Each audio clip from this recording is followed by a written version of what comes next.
Here's the first thing I do is I make sure that they're always supported by the other thumb. And so I'm going to have the client take her chin to her chest.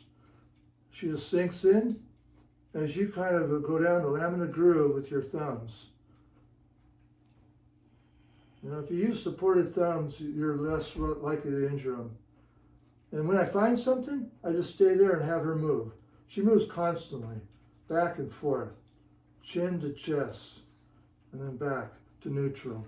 You make sure that they don't cock their chin too far back into extension. Keep it neutral. I'm just going to kind of go in here and work all this.